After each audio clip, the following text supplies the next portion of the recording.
everybody. This is Peter at Plumbing Express. I'm back with Sammy. He is going to be going over one of the product lines that he has today, and something that we've been installing for probably about 10 years now and have really found it's very beneficial, especially when we're doing a lot of work in condominiums. That's not the only place, but we do a lot of work in these really tight little areas down here in Florida. And you know, you're talking maybe be on the 7th, 8th, 10th, 14th floor, and I know that it's not just the person who lives in the house wants to know they have protection, it's all the people down below them. So, you know, we've been putting in more of these, Sammy, not necessarily these, but we've been putting in more of these whole house monitoring systems. Those are great, but, you know, obviously they can be a little on the pricier side. Yeah, the insurance companies are looking to try to kind of help out with that, but, you know, that's not for everybody. Right. So what do we have out there maybe that is going to be a little bit more cost effective, but still effective as far as managing leaks and stuff like that? Okay.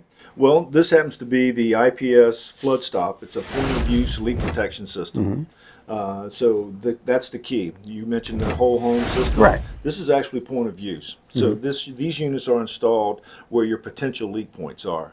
So, like, what are some of the spots? I know we've been manually installing them in water heater situations. So we install it on the line going into the heater. We put the sensor down in the bottom of the pan usually. But like you brought up to me earlier, that's not the only place you guys have them for. You brought actually one with you that is for wash machines, because we know, of course, that's a huge place of leaks. Right. You've got the hoses, whether they be the rubber hoses that really are bad because they can split completely, or we even have the stainless steel braided hoses. And what can happen with those is, even though they keep the hose from tearing apart completely and really flooding something out, the hose inside can still rip, and then water's still going to come through the braid. So this would still help protect against that. Absolutely. So, but what are some of the other areas as well? Well, you think about those leak spots. Obviously, one that you mentioned was water heaters, Yep. which is more common and as far as those go. And other appliances in the home are where those leaks are going to occur. So the washing machine system, the washing machine box, they have a 2-valve system for that. You also have we also have systems available for ice makers, dishwashers, under sinks, and under toilets. So all of those particular leak spots. Well, those are great spots, because I know just us personally, you know, in the process of both installing, remodeling, doing new homes and stuff like that, you know, we've definitely seen where a slow leak underneath the refrigerator has been a very expensive problem. And the same thing goes with the dishwasher. People just don't realize, you know, when that water gets underneath there and you're not seeing it, the next thing you know, it's damaging your floors, it's damaging the framing around your cabinets, damaging the cabinets themselves. And, you know, you may not have realized that because it's just a very small little ebb that's happening. And this doesn't just protect against like the plumbing aspect of it as well. You know, the hoses, this also actually protects against the mechanics of the device itself. So if the water, the water heater, but I was going to say the wash machine or the dishwasher even starts leaking, because there's connection points inside those. So you've got the drum on the wash machine, you've got the actual base and all the pump stuff like that in the bottom of a dishwasher.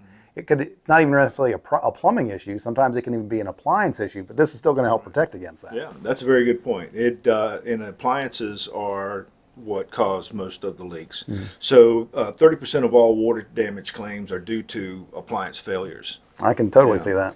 And most of the claims with insurance companies are water damage claims that they are dealing with.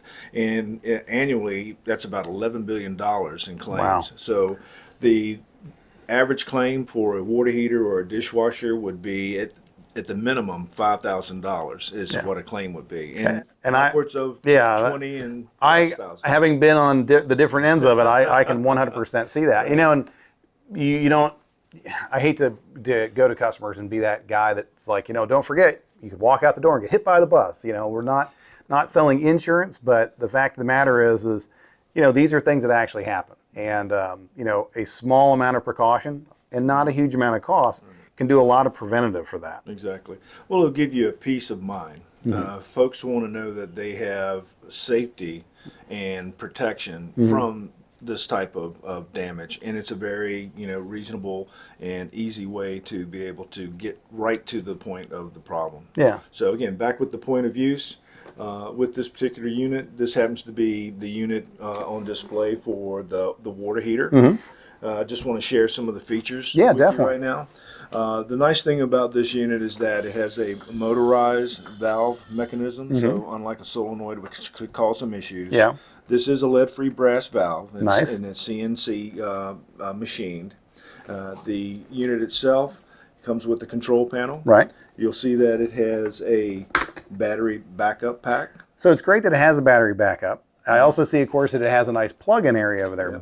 But unfortunately, you know, a lot of the water heaters we do work on, it's great. They've got the 240, 220 volts right there, but there's no outlet nearby. Right. So I know it's a battery backup, but what if you don't have a 120 outlet to plug it into? Yeah. Well, then you have the ability to use the battery system. So the batteries become, in a sense, the drive it is versus just being a backup at that point. And you can remove the electrical plug from here as well. So you have the option of either or. Okay. Yeah.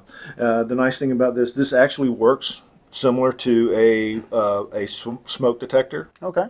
So 60 days out from when the batteries are starting to die, this unit will begin to chirp. Okay. Every 30 to 45 seconds. Well, that's good for anybody that has one of these installed to know, right? Because that's not always something the plumber gets a chance to tell you. You know, if you had this put in, it's a new house, this is something that you're not even aware maybe that you have, take a look at your water heater. You never know. If you're in a condominium, at least one that we've put in, we try to make sure we're installing these. But that's a great point because, you know, these might be in a closet. And if all of a sudden you're starting to get this chirping noise, where is that coming from? Before it drives you insane, check your water heater area. That might be a good spot that this is coming from. And you can also use that as a good time to, when it's time to change those batteries in your smoke detector, just kind of tie that all together. Yeah. Just, you know, just for saying. So the unit itself, as you can see on the front, it has an open and close button. Right. It also has a mute button. This is for the water heater, so Okay. it's a single valve unit. These units are available from 1/2 inch up to 1.5 inches. Okay. So you can also use it not only on just residential applications, you can use it on commercial applications, and in some cases, they're installed by some homeowners to act as their whole home shutoff valve. I can see where that could be very beneficial too. Yeah, so you know, quite simply, you just have it's open right now. You see the close button, and the valve actuates. I heard the little motor. You heard the motor. Turn that little ball valve and you're all set. Turn the ball valve, and then you can open it. All right, so the unit is reusable. Very nice. So another nice thing about this is that every 30 days, the valve will self-actuate. So it will open and close on its own to make sure that it doesn't get, you know, jammed up with lime or calcium or those type of things. So it ensures that it will always be working. Well, that's nice because one of the things we definitely find here in Florida, and definitely with water heaters, is as that water heats and it breaks the magnesium and calcium and stuff like that out of the water line, it can build up. And we definitely find a lot of buildup in the bottom of the heaters, but actually it can get on everything. And I could definitely see where something that's not activating regularly just builds up to the point that when it does activate, it can't shut off all the way. You know, maybe it does close, but it's only 3/4 of the way. Well, that kind of defeats the purpose of it. Yeah, so absolutely. Or if it's jammed up and it doesn't close at all, the sensor goes off, but you still have flood damage there at their home. So, so it does take care of that as well. Now it has a sensor pad, and I don't know if you can see this, but it does have wire connections. I see that through sensor there. pad. Yeah. And what happens is when a drop of water touches this sensor pad, it makes a connection which activates the valve. Okay. So it basically puts the electrical charge through there as well. So it completes the circuit, that allows it to know it needs to go ahead and close itself off. Absolutely. Okay.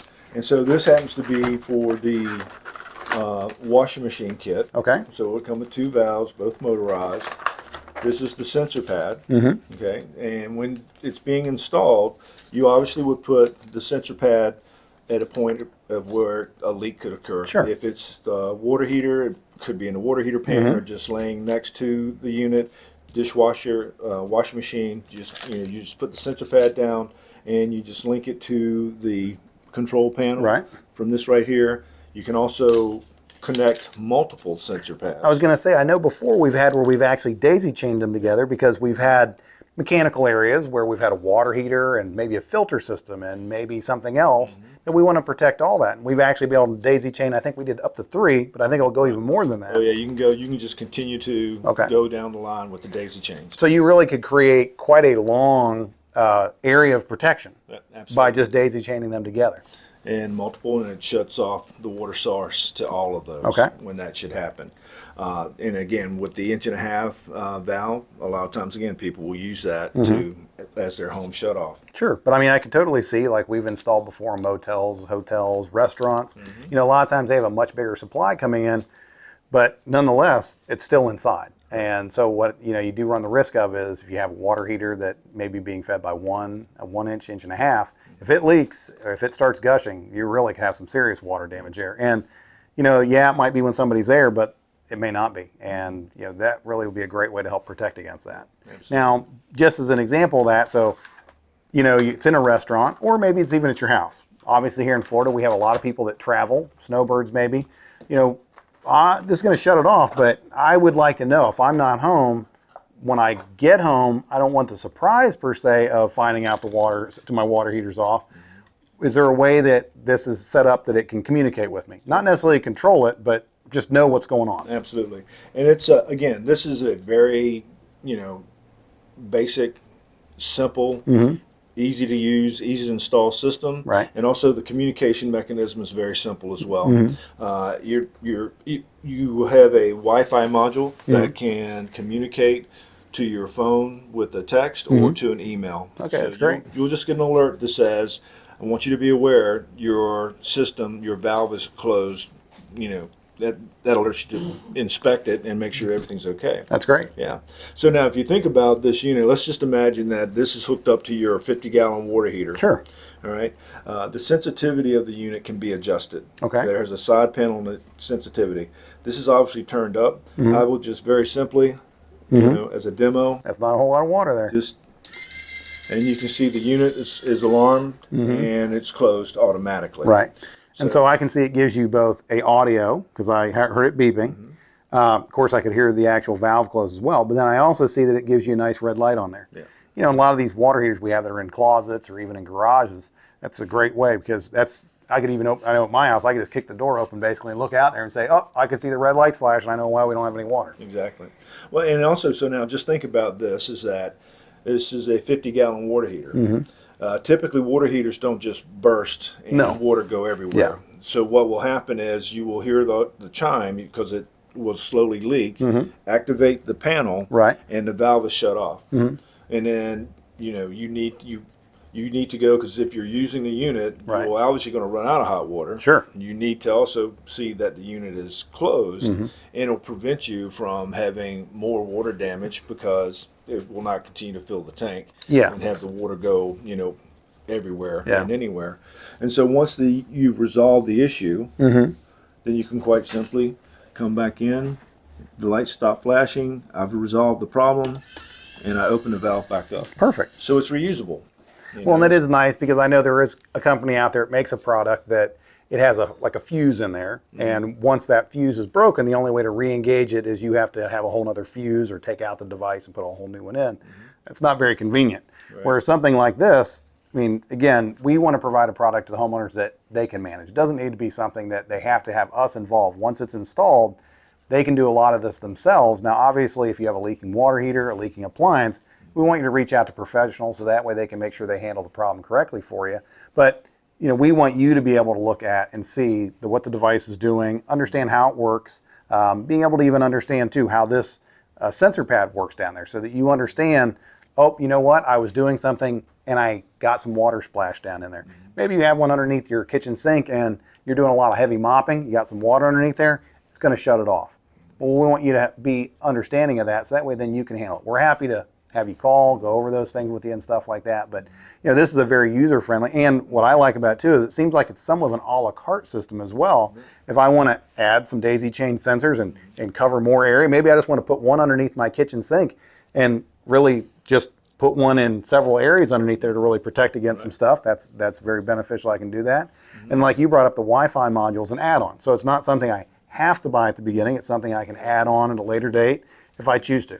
Yeah, exactly. And another nice thing is that like I had mentioned before, they're available for washing machines, dishwashers, ice maker boxes, and I did say water heaters, and underneath toilets and underneath sinks. That's right. And they're specific to that size, so it'd be either a 1/4-inch OD compression or a 3/8 OD compression for those specific applications. Well, that's nice. So that means you can add it in, and like I said, there's not going to need to be a bunch of adapters and anything like that. It's going to be able to actually just go in place and take care of the problem for you. And again, it's right at that point of a potential leak. So one thing I did want to share is that with the sensor pad, you can see that it has the lines on it for the connection. It's in this paper sleeve. Right. That's to also allow it to be protected from just natural moisture. If Sure. you laid this on a piece of concrete, it may develop moisture Yeah. and cause a false alarm. Sure.